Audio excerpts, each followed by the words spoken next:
Oliver. Muy buenas y bendecidas noches, señores. ¿Cómo están? Tarde pero sin sueño. Señor, en el nombre de Cristo te damos gracias. Gracias por el día que nos regalaste hoy, Señor. Gracias por tu palabra.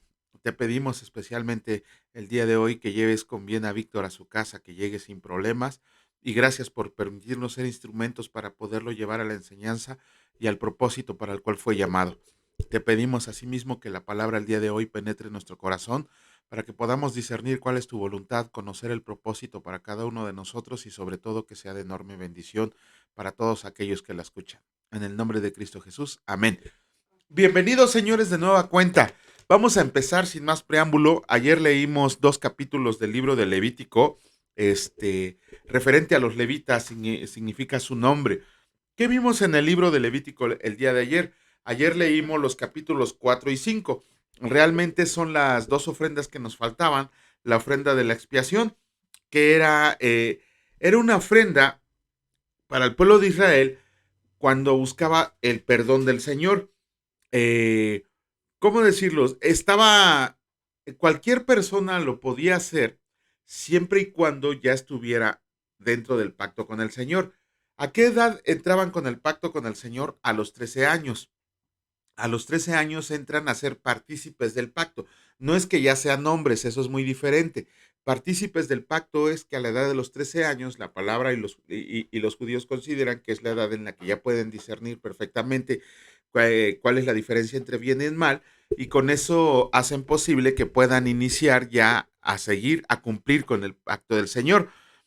Esta ofrenda se hacía para aquellos pecados que se cometían por error, inconscientemente o sin intención. Van a decir, ay, no, pues, ¿quién peca sin intención o sin conocimiento? Si se fijan ustedes también de la lectura de ayer, inclusive si pisábamos inmundicia de cualquier animal, estábamos pecando, ¿no? Y porque el Señor decía que se vaya fuera del pueblo, que se limpie, que todo, y a la noche venga, ofrezca el sacrificio y que entre a la congregación. Parece mentira, parece muy exagerado, pero así lo dice la palabra, por eso es imposible cumplir con la ley, ¿no? De hecho, eso es lo que estamos estudiando a fondo ahorita con este muchacho, el libro de Gálatas, ver cómo la ley es perfecta, es buena, es santa, es pura, porque no la hace Dios, pero el hombre pecador no puede cumplir con ella con toda la ley. Y asimismo, la palabra de Dios es muy clara y específica en decir que no podemos agarrar solamente cierta parte de la ley y que podemos cumplir y la demás desecharla, porque también la palabra de Dios nos recuerda, si vas a seguir la ley, vas a seguir toda completamente, lo dice en el libro de Gálatas. Y en el libro de Santiago nos dice, ok, tú estás siguiendo la ley, con una que faltes, ya te hiciste pecador ante toda la ley. No es necesario que falles en toda la ley. Con una ley que no cumplas, con eso ya te haces pecador. Porque ahora vemos que hay muchas sectas, muchas personas que quieren hacer que respetemos la ley, cuando ni el mismo pueblo judío, que fue el que la recibió, la pudo cumplir, y que además, ¿cómo se llama? Eh, de hecho, la ley nada más nos hace ver nuestra condición de pecadores. ¿Cómo era esta ofrenda? Eh, También vemos en el capítulo 4 que había diferentes niveles de expiación según la persona. Si era el sumo sacerdote el que había cometido un pecado inconscientemente, él tenía que ofrecer un becerro sin defecto para que todo el pueblo fuera libre de ese pecado, porque si pecaba el sumo sacerdote estaba haciendo pecar a todo el pueblo de Israel. Si era la congregación de Israel, también tenían que ofrecer un becerro sin mancha, un becerro perfecto. Si era el jefe de una sección, tenía que ofrecer un macho cabrío. Y si era cualquier persona que se hubiera dado cuenta que había pecado por error, tenía que ofrecer también un macho cabrío. En esta ofrenda se quemaba la grosura, la grasita, los dos riñones, la grosura sobre el hígado y la colita del animal que llevaban. Todo eso se quemaba. Pero lo demás, después de que el sacerdote tomaba su porción, se quemaba al fuego, pero afuera del pueblo, no se ofrecía en el altar del sacrificio. ¿Por qué? Porque era pecaminosa. En ese momento, el animalito cargaba con nuestro pecado y con eso mismo ya nos hacíamos libres del pecado que habíamos cometido. De hecho, el sacrificio del animalito representaba la muerte no solo de la persona que lo estaba ofrendando, sino también la muerte del pecado. ¿Qué nos recuerda esto? Yo creo que aquí no hay tanta dificultad en comprender qué es lo que nos recuerda. Que Jesucristo fue ese Cordero perfecto sin mancha, que cargó nuestros pecados, subió a la cruz, se sacrificó por nosotros y nos hizo limpio de todo el pecado. Pero recuerden, esto no lo hizo diario, pues no tendría que estarlo haciendo diario, sino que dice en Hebreos que solamente su sacrificio fue solamente una vez, pero para siempre. Bueno, el capítulo 5 prácticamente es lo mismo, nada más que la única diferencia que hay entre estas dos ofrendas, una es la ofrenda de expiación y la otra es la ofrenda por el pecado, es que decía, la palabra de Dios dice, antes de que ofrezcas tu ofrenda, antes de que ofrezcas tu ofrenda, a la persona que defraudaste, a la persona a la que le viste la cara, ve y págale lo que le hiciste. Si tú defraudaste a alguien en balanza, en la venta de un animal o algo, antes de ofrecer la ofrenda por el pecado, se tenía que restituir el daño causado. De hecho, inclusive vemos en la palabra de Dios que cuando era un animalito, se tenía que restituir entre el 5 y el 20% para que pudiera ofrecer la ofrenda y pudiera quedar libre de ese pecado. Por eso, a ver quién va y regresa todo el daño que causó. Pero bueno, a grandes rasgos eso es lo que vemos en estas dos ofrendas. Vamos a comenzar con la lectura del capítulo 6 del libro de Levítico y escrito está. Habló el Señor a Moisés diciendo, cuando una persona peque y haga prevaricación contra el Señor y niega a su prójimo, lo encomendado o dejado en su mano, o bien roba o calumnia a su prójimo, o habiendo hallado lo perdido después lo niega y jura en falso, en alguna de todas aquellas cosas que suele pecar el hombre, entonces, habiendo pecado y ofendido, restituirá aquello que robó, o el daño de la calumnia, o el depósito que se le encomendó, o lo perdido que halló, o todo aquello sobre lo que hubiera jurado falsamente. Lo restituirá por entero a aquel a quien pertenece y añadirá a ello la quinta parte en el día de su expiación. Y para expiación de su culpa, traerá al Señor un carnero sin defecto de los rebaños, conforme a tu estimación, y lo dará al sacerdote para la expiación. Y el sacerdote hará expiación por él delante del Señor, y obtendrá perdón de cualquiera de todas las cosas que suele ofender. Leyes de los sacrificios. Habló aún el Señor a Moisés diciendo, manda a Aarón y a sus hijos y diles, esta es la ley del holocausto. El holocausto estará sobre el fuego encendido sobre el altar toda la noche hasta la mañana. El fuego del altar arderá en él, y el sacerdote se pondrá su vestidura de lino y vestirá calzoncillos de lino sobre su cuerpo. Y cuando el fuego haya consumido el holocausto, apartará él las cenizas de sobre el altar y las pondrá junto al altar. Después se quitará sus vestiduras y se pondrá otras ropas y sacará las cenizas fuera del campamento a un lugar limpio. Y el fuego encendido sobre el altar no se apagará, sino que el sacerdote pondrá en él leña cada mañana y acomodará el holocausto sobre él y quemará sobre él las grosuras de los sacrificios de paz. El fuego arderá continuamente en el altar, no se apagará. Esta es la ley de la ofrenda. La ofrecerán los hijos de Aarón delante del Señor ante el altar, y tomará de ella un puñado de la flor de harina de la ofrenda y de su aceite, y todo el incienso que está sobre la ofrenda, y lo hará arder sobre el altar por memorial en olor grato al Señor. Y el sobrante de ella lo comerán Aarón y sus hijos. Sin levadura se comerá en lugar santo, en el atrio del tabernáculo de reunión lo comerán. No se cocerá con levadura, la he dado a ellos por su porción de mis ofrendas encendidas. Es cosa santísima, como el sacrificio por el pecado y como el sacrificio por la culpa. Todos los varones de los hijos de Aarón comerán de ella. Estatuto perpetuo será para sus generaciones, tocante a las ofrendas encendidas para el Señor. Toda cosa que tocara en ella será santificada. Habló también el Señor a Moisés diciendo, esta es la ofrenda de Aarón y de sus hijos que ofrecerán al Señor el día que fueran ungidos. La 10ª parte de un efa de flor de harina, ofrenda perpetua, la mitad a la mañana y la mitad a la tarde. En sartén se preparará con aceite, frita la traerás, y los pedazos cocidos de la ofrenda ofrecerás en olor grato al Señor. Y el sacerdote que en lugar de Aarón fuera ungido de entre sus hijos, hará igual ofrenda. Es estatuto perpetuo del Señor, toda ella será quemada. Toda ofrenda de sacerdote será enteramente quemada, no se comerá.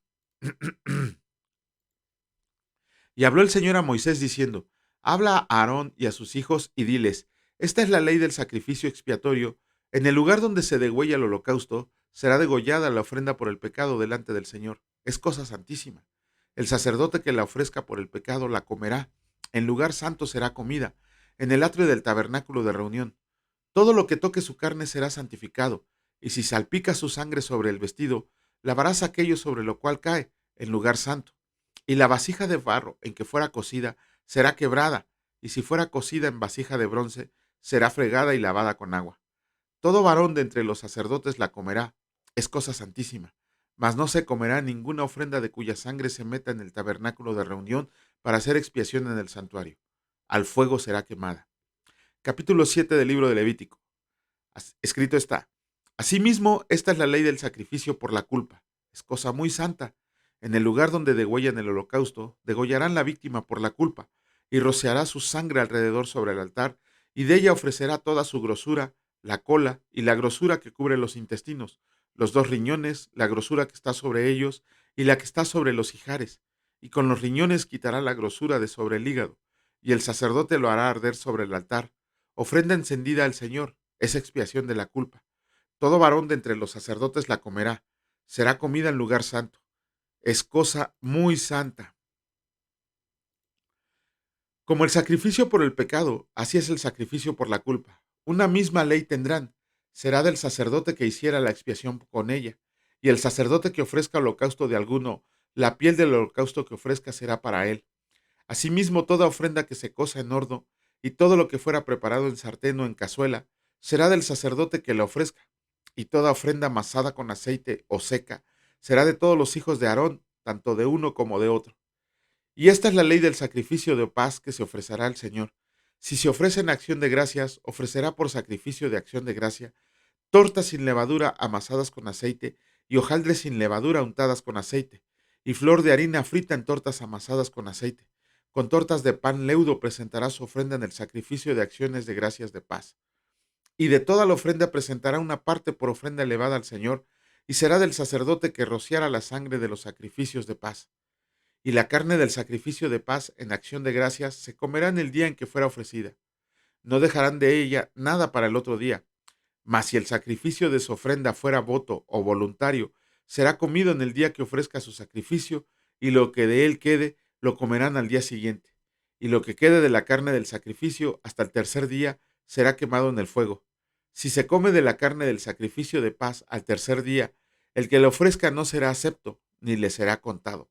Abominación será, y la persona que de él coma llevará su pecado.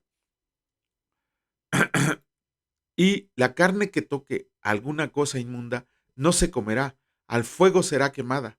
Toda persona limpia podrá comer la carne. Pero la persona que coma la carne del sacrificio de paz, el cual es del Señor, estando inmunda, aquella persona será cortada de entre su pueblo. Además, la persona que toque alguna cosa inmunda, inmundicia de hombre o animal inmundo, o cualquier abominación inmunda, y coma la carne del sacrificio de paz, el cual es del Señor, aquella persona será cortada de entre su pueblo. Habló más el Señor a Moisés diciendo, habla a los hijos de Israel diciendo, ninguna grosura de buey, ni de cordero, ni de cabra comerán. La grosura de animal muerto y la grosura del que fue despedazado por fieras se dispondrá para cualquier otro uso, mas no la comerán. Porque cualquiera que coma grosura de animal del cual se ofrece al Señor ofrenda encendida, la persona que lo coma será cortada de entre su pueblo. Además, ninguna sangre comerán en ningún lugar en donde habiten, ni de aves ni de bestias. Cualquier persona que coma de alguna sangre, la tal persona será cortada de entre su pueblo. Habló más el Señor a Moisés diciendo, habla a los hijos de Israel y diles, el que ofrezca sacrificio de paz al Señor, traerá su ofrenda del sacrificio de paz ante el Señor. Sus manos traerán las ofrendas que se han de quemar ante el Señor. Traerá la grosura con el pecho para que sea mecido como sacrificio mecido delante del Señor. Y la grosura la hará arder el sacerdote en el altar, mas el pecho será de Aarón y de sus hijos, y darán al sacerdote para ser elevada en ofrenda la espaldilla derecha de sus sacrificios de paz. El que de los hijos de Aarón ofrezca la sangre de los sacrificios de paz y la grosura, recibirá la espaldilla derecha como porción suya, porque ha tomado de los sacrificios de paz de los hijos de Israel el pecho que se mece y la espaldilla elevada en ofrenda. Y lo ha dado a Aarón el sacerdote y a sus hijos, como estatuto perpetuo para los hijos de Israel. Esta es la porción de Aarón y la porción de sus hijos de las ofrendas encendidas al Señor, desde el día que él los consagró para ser sacerdotes del Señor, la cual mandó el Señor a que la dieran, desde el día en que los ungió de entre los hijos de Israel, como estatuto perpetuo en sus generaciones.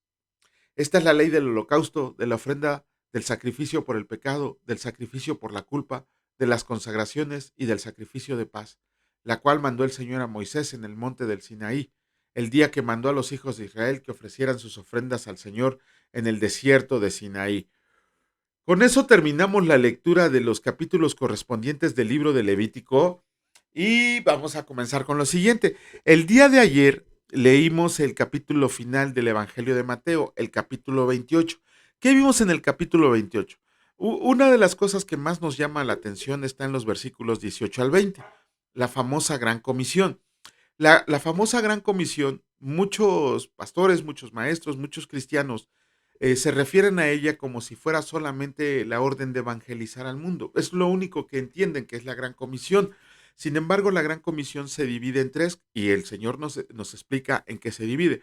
La primera, sí, es llevar el Evangelio a todas las naciones. Dice la palabra de Dios que lleven el Evangelio a todas las naciones, pero no se queda ahí, sino que dice que los hagan discípulos. ¿Qué es un discípulo? Un discípulo es un alumno, prácticamente la palabra discípulo del griego koine prácticamente se traduce como alumno, como aquel que recibe la enseñanza. Ajá, entonces no solamente es llevar a evangelizar, sino volver los discípulos de Cristo, y un discípulo de Cristo es aquel que tiene un maestro. La segunda parte que dice es, y bautizándolos en el nombre del Padre, del Hijo y del Espíritu Santo. Pudiera ser, tal como lo dice Marcos, que muchos comprenden o muchos pregonan que el bautismo es necesario para salvación. No es así.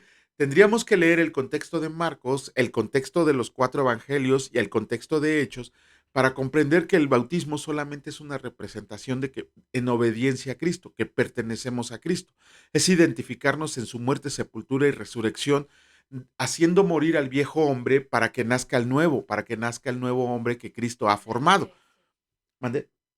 Ah, para que aparezca el nuevo hombre que Cristo ha formado. Eso es bautizarlos. Es como dice, como se me fue la palabra ahorita, es una demostración de obediencia a que nos hemos vuelto discípulos de Cristo. Y la tercera, y en mi caso más importante, es la que me gusta más. ¿Por qué? Porque dice el Señor Jesucristo que enseñándoles que guarden todas las cosas que les he enseñado. Está bien, muchos de nosotros andamos preguntando el evangelio, andamos arrojando semilla para ver en qué tierra cae. No está mal, no estoy diciendo que esté mal, al contrario, es muy bueno andar regando la semilla. Segundo, aquel que reciba la semilla con gozo y que caiga en buena tierra, hay que llevarlo a una muestra de obediencia hacia Jesucristo, bautizándose en el nombre del Padre, del Hijo y del Espíritu Santo. Aunque a los demás les duela, personas que dicen que no existe la Trinidad o personas que son unicitarios o personas que el otro día me preguntaron, ¿y dónde dice que los apóstoles tenían que bautizar en el nombre del Hijo, del Padre, del Hijo y del Espíritu Santo? Pues en Mateo 28. Ahí lo llevan, Mateo 28, 19. Y la última, dice enseñándoles. ¿Qué nos ha enseñado el Señor Jesucristo? A nosotros, a cada uno de nosotros, ¿qué nos ha enseñado el Señor Jesucristo? Pues la palabra de Dios. Eso es lo que tenemos que enseñar, lo que dice la palabra de Dios desde Génesis hasta Apocalipsis. Y aunque hay personas que han recibido el don de enseñanza para poder explicar todo lo que dice la palabra del Señor, bueno, no todo, por lo menos que se comprenda un poco más la palabra del Señor, que han sido llamados con ese propósito para poder llevar todas esas enseñanzas que nos dejó el Señor Jesucristo, porque luego decimos que pertenecemos a Jesucristo y nunca vemos qué es lo que nos enseñó la cena del Señor, nos enseñó el bautismo de arrepentimiento, nos enseñó, ¿qué más, Almita? Nos enseñó a seguir por el camino, nos enseñó, a poner la otra mejilla, nos enseñó que no se pueden servir a dos señores, nos enseñó a que tenemos que utilizar nuestros dones y talentos, nos enseñó apologética, nos enseñó escatología, nos enseñó neumatología. Tantas cosas que nos enseñó el Señor Jesús en su palabra. Y eso es lo que tenemos que enseñar. Está bien, o sea, está bien aquellos que solamente están evangelizando. Habrá quien dé el siguiente paso y lleve a las personas a bautizar. De hecho, las denominaciones cristianas que se denominan bautistas es porque predican el evangelio de Juan el Bautista, el evangelio del arrepentimiento y el evangelio de bautismo. Por eso, cuando vayan a una congregación bautista, el primer día que pongan un pie ahí, les van a pedir que se bauticen. No los obligan en un 10%, el otro 90% sí los obligan, pero bueno. Y la última, hay quien da el paso, el tercer paso, que es de enseñar la palabra de Dios. Está bien, tenía una compañera que estudió el instituto y dice que ella no estaba llamada a enseñar la palabra de Dios. Bueno, pues ya, ojalá que ya haya seguido estudiando para que comprenda que es un ministerio al que todos estamos llamados.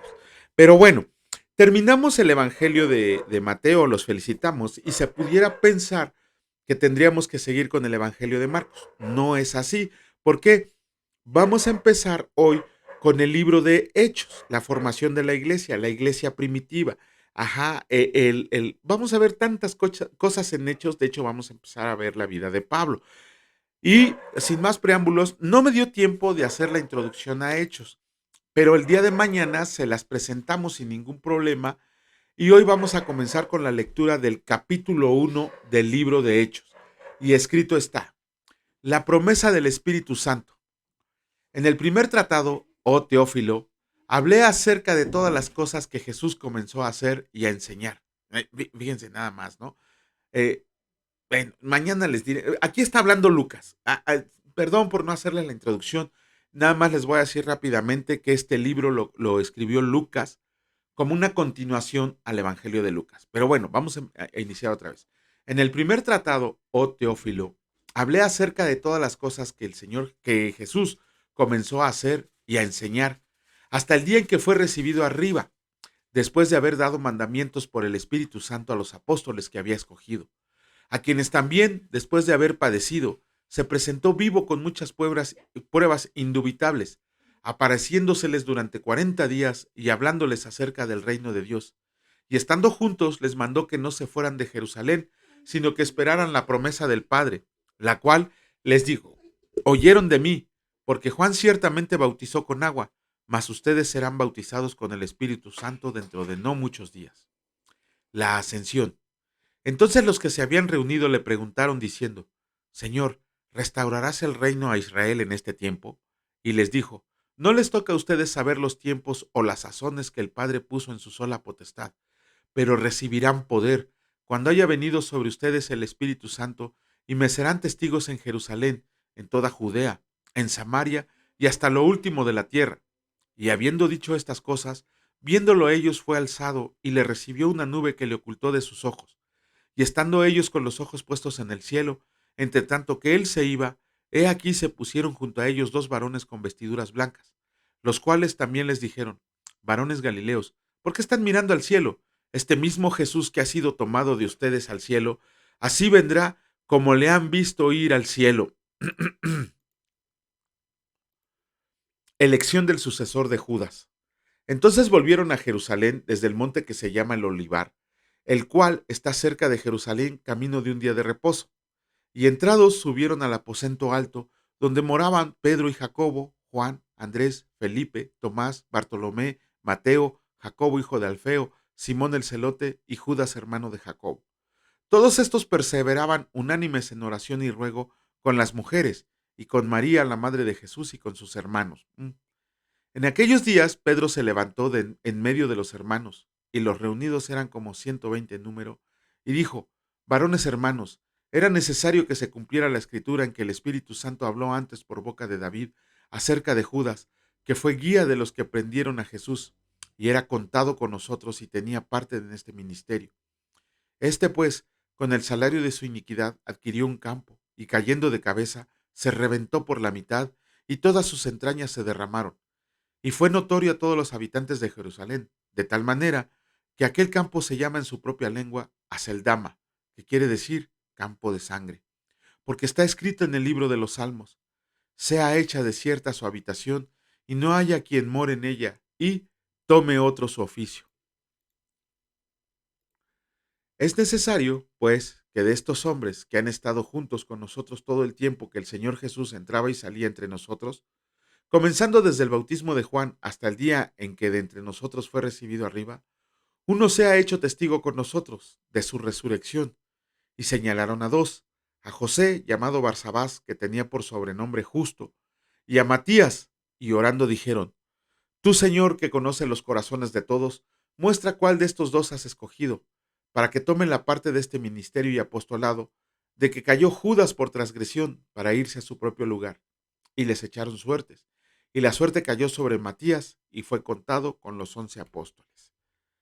Con esto terminamos la lectura del día de hoy. Mañana, si Dios lo permite, estaremos haciendo los comentarios correspondientes y estaremos dando la introducción al libro de Hechos. Padre, en el nombre de Cristo te damos muchas gracias por la bendición de este tiempo. Te pedimos, Señor, que hoy no llames a uno, que llames a muchísimos más a tu reino, que estén con nosotros celebrando la vida eterna. Asimismo, Señor, te bendecimos y te damos gracias por el alimento que consumimos el día de hoy, primeramente el espiritual, y gracias por el alimento físico. Te damos gracias porque permitiste levantarnos y nos diste fuerza para realizar todas nuestras labores. Asimismo te agradecemos porque sabemos que nos trajiste con bien a este tu hogar, Señor, y que a las demás personas que van en camino tú las protegerás, y sobre todo a los estudiantes, a los profesores, a las personas jefes de hogar que van regresando de las labores del día, que las lleves con bien, y que a los que van a trabajar en este momento, que tu presencia y tu Espíritu Santo siempre los acompañe. Te damos gracias, Señor, a ti que eres el único de recibir toda la honra, el poder y la alabanza. Te bendecimos en el nombre de Cristo Jesús. Amén. Que Dios los bendiga, señores. Si Dios lo permite, nos vemos el día de mañana en el mismo canal. A la misma hora, quién sabe, pero por lo menos en el mismo canal. Cuídense mucho. Hasta luego.